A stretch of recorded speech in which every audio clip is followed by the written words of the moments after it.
Minister ಮಾತನಾಡಿದ್ದನ್ನು ಗಮನಿಸಿದ್ರಿ, ಸ್ವಲ್ಪ time ತಗೊಳುತ್ತೆ ಅಂತ. ಆ ಸ್ವಲ್ಪದಲ್ಲೇ ಅನಿಶ್ಚಿತತೆ ಇದೆ, ಯಾವಾಗ ಅಂತ ಗೊತ್ತಿಲ್ಲ. ಆಗತ್ತೆ ಅಂತ ಈ ಜನ್ರೇಷನ್ಗೆ ಆಗತ್ತಾ ಗೊತ್ತಿಲ್ಲ, ಆಗತ್ತೆ ಅನ್ನುವಂಥ ಉತ್ತರ ಬರುತ್ತೆ.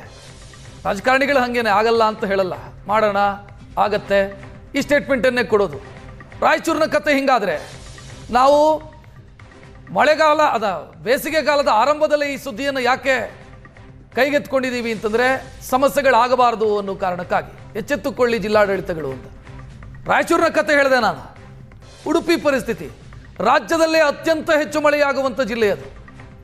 ಉಡುಪಿಯಲ್ಲೂ ಕೂಡ ನೀರಿನ ಸಮಸ್ಯೆ ಶುರುವಾಗಿದೆ. ಬಿಸಿಲು ಶುರುವಾಗ್ತಾ ಇದ್ದಂತೆ ಉಡುಪಿಯಲ್ಲೂ ಕೂಡ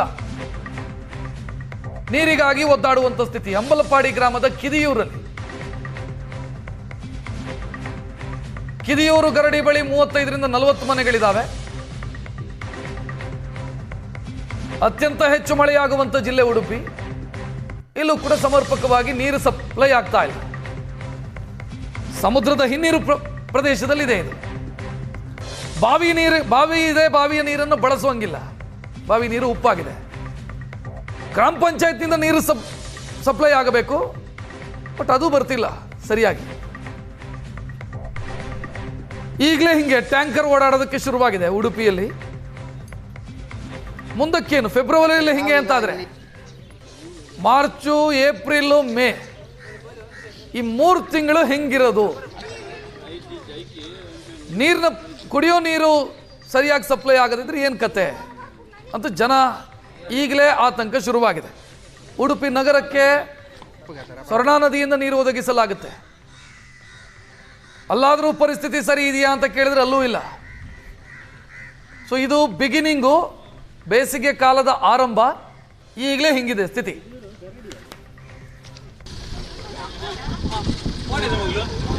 ನಾನೀಗ ಅಂಬಲಪಾಡಿ ಗ್ರಾಮ ಪಂಚಾಯತಿನ ಕಿದಿಯೂರು ಗ್ರಾಮದಲ್ಲಿ ಇದ್ದೇನೆ.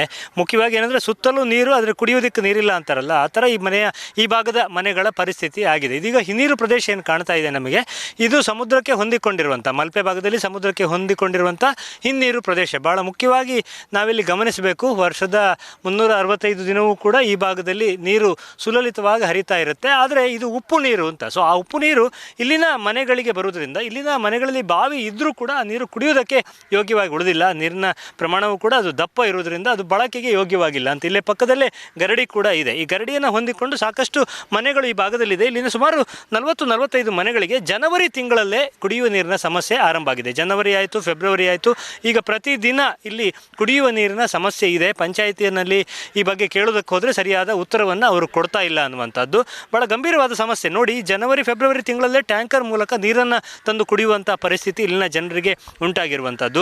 ಬಾವಿಗಳಿದ್ರೂ ಕೂಡ ಉಪ್ಪು ನೀರಿನ ಕಾರಣಕ್ಕೆ ಅದು ಬಳಕೆಗೆ ಯೋಗ್ಯವಾಗಿಲ್ಲ. ಸೊ ಕುಡಿಯುವ ನೀರಿಗೆ ಅವರು ಟ್ಯಾಂಕರನ್ನೇ ಅವಲಂಬಿಸಿದ್ದಾರೆ. ಸುಮಾರು 35 ಮನೆಗಳು ಈ ಭಾಗದಲ್ಲಿ. ನಾವು ಕರಾವಳಿ ಜಿಲ್ಲೆ ಉಡುಪಿ ಅತಿ ಹೆಚ್ಚು ಮಳೆ ಬರುವ ಪ್ರದೇಶ ಅಂತೇಳಿ ಹೇಳ್ತೇವೆ. ದಾಖಲೆ ಪ್ರಮಾಣದ ಮಳೆ ಅಂದರೆ ಕೇವಲ ರಾಜ್ಯ ಅಲ್ಲ, ದೇಶದಲ್ಲೇ ಅತಿ ಹೆಚ್ಚು ಮಳೆ ಬರುವಂಥ ಒಂದು ಪ್ರದೇಶ.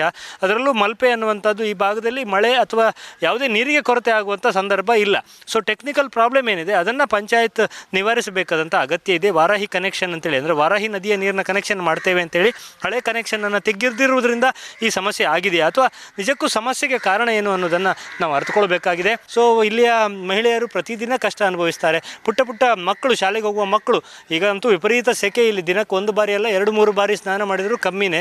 ಆ ಥರದ ವಾತಾವರಣ ಇದೆ. ಅಂಥ ಸಂದರ್ಭದಲ್ಲಿ ಒಂದು ನೀರಿನ ವ್ಯವಸ್ಥೆ ಸರಿಯಾಗಿ ಆಗದೇ ಇರುವಂಥದ್ದು ಇಲ್ಲಿನ ಗ್ರಾಮಸ್ಥರ ತಲೆಗೆಡಿಸಿದೆ. ಅವ್ರನ್ನ ಮಾತನಾಡಿಸೋಣ. ಇದು ಪ್ರತಿ ವರ್ಷವೂ ಇಲ್ಲಿ ಸಮಸ್ಯೆ ಇದ್ದದ್ದೇ. ಅದು ಕಳೆದ ವರ್ಷ ಒಂದು ಇರಲಿಲ್ಲ, ಏನು ನೀರಿನ ಸಮಸ್ಯೆ ಆಗಲಿಲ್ಲ, ನಮಗೆ ಟ್ಯಾಂಕರ್ ನೀರು ತರಿಸುವಂತಹ ಏನು ಪ್ರಮೇಯ ಬಂದಿರಲಿಲ್ಲ. ಈ ವರ್ಷ ಮಾತ್ರ ಫೆಬ್ರವರಿ ತಿಂಗಳಿಗೆ ಸ್ಟಾರ್ಟ್ ಆಗಿದೆ ನೀರಿಲ್ಲ ಅಂತ. ಈಗ ಕೇಳಿದ್ರೆ ನಿನ್ನೆಲ್ಲ ಸುದ್ದಿ ಇತ್ತು, ಸ್ವಲ್ಪ ದುರಸ್ತಿ ಕಾರ್ಯ ಇತ್ತು, ಹಾಗೆ ಲೇಟ್ ಆಯ್ತು ಅಂತ. ದುರಸ್ತಿ ಕಾರ್ಯ ಎಷ್ಟು? 1 ತಿಂಗಳು? ಅದೇ ನಮಗೆ ಸಮಸ್ಯೆ ಅಂದ್ರೆ 1 ತಿಂಗಳು ದುರಸ್ತಿ ಕಾರ್ಯವಾ. ಒಂದು ಟ್ಯಾಂಕಲ್ಲಿ ಎಲ್ಲ ಸಂಪಲ್ಲಿ ನೀರು ಖಾಲಿ ಆಗುವವರೆಗೆ ನೀರಿಲ್ಲ. ಎಲ್ಲದಕ್ಕೂ ನಮಗೆ ಪಂಚಾಯತ್ ನೀರೇ. ನಾವು ಎಲ್ಲರ ಮನೆಯಲ್ಲಿ ಬಾವಿ ಉಂಟು, ಅದು ಉಪ್ಪು ನೀರು ನಾವು ಸಮುದ್ರದಲ್ಲಿ ತಕೊಂಡೋಗಿ ನಾವು ಉಪ್ಪು ನೀರನ್ನು ನಾವು ಕುಡಿಯುವುದಾ, ಉಪ್ಪು ನೀರನ್ನು ನಾವು ಯೂಸ್ ಮಾಡುವುದಾ, ಉಪ್ಪು ನೀರಲ್ಲಿ ನಾವು ಬಟ್ಟೆ ತೊಳೆಯುವುದಾ, ಎಂತೆಲ್ಲ ಮಾಡುವುದು ಹೇಳಿ. ಅಂಬಲಪಾಡಿ ಪಂಚಾಯತಿಯ ಆ ಸೈಡ್ ದಡ್ಡಿ ಆ ಸೈಡ್ ನೀರು ನಮಗೆ ಫುಲ್ಲು ಬಿಡ್ತಾರೆ ಅಂತ ಹೇಳ್ತಾರೆ. ಈ ಸೈಡ್ನವರು ನಮಗೆ ನೀರಿಲ್ಲ ಇದೇ ಒಂದು ಕಷ್ಟ. ಜನವರಿ ಫೆಬ್ರವರಿಯಲ್ಲಿ ಹೀಗೆ ಆದರೆ ಇನ್ನು ಏಪ್ರಿಲ್ ಮೇಗೆ ಅಂತ ಅವಸ್ಥೆ. ಹೌದು, ಹೋದ ವರ್ಷ ನಮಗೆ ಒಂದು ನೀರಿನ ಪ್ರಾಬ್ಲಮೇ ಬರಲಿಲ್ಲ, ಒಳ್ಳೆ ನೀರು ಬಂದಿದೆ. ಈ ವರ್ಷ ಜನವರಿಯಲ್ಲೇ ಶುರುವಾಗಿದೆ, ಫೆಬ್ರವರಿಯಲ್ಲಿ ಶುರುವಾಗಿದೆ. ಕೆಲವರು ಟ್ಯಾಂಕರ್ನಲ್ಲಿ ತರಿಸ್ತಾರೆ ನೋಡಿ, ಅವರು ಚೂರು ಬರುವುದಿಲ್ಲ, ಅವರು ಟ್ಯಾಂಕರ್ನಲ್ಲಿ ತರಿಸ್ತಾರೆ, ಕೆಲವರು ತರಿಸ್ತಾರೆ. ನಾವು ಟ್ಯಾಂಕರ್ನಲ್ಲಿ ಯಾಕೆ ತರಬೇಕಂತ ನಮ್ಮ ಇದು. ಆದಷ್ಟು ಬೇಗ ಇಲ್ಲಿನ ಒಂದು ಏನಾದರೂ ಟೆಕ್ನಿಕಲ್ ಪ್ರಾಬ್ಲಮ್ ಇದ್ದರೆ ಅದನ್ನು ಸರಿ ಮಾಡಲಿ, ಅಥವಾ ಉದ್ದೇಶಪೂರ್ವಕವಾಗಿ ಏನಾದರೂ ಮಾಡ್ತಾ ಇದ್ದರೆ ಅದನ್ನು ತಿದ್ದಿಕೊಂಡು ಕುಡಿಯುವ ನೀರಿಗೆ ಸಮಸ್ಯೆ ಆಗದ ಹಾಗೆ ಈ ಗ್ರಾಮದ ಜನರನ್ನು ಕಾಪಾಡುವುದು ಸ್ಥಳೀಯ ಪಂಚಾಯಿತಿಯ ಜವಾಬ್ದಾರಿಯಾಗಿದೆ. ಉಡುಪಿಯಿಂದ ಕ್ಯಾಮರಾಮನ್ ಹರೀಶ್ ಜೊತೆಗೆ ಶಶಿಧರ್ ಮಾಸ್ತಿಬೈಲು, ಏಷ್ಯಾನೆಟ್ ಸುವರ್ಣ ನ್ಯೂಸ್.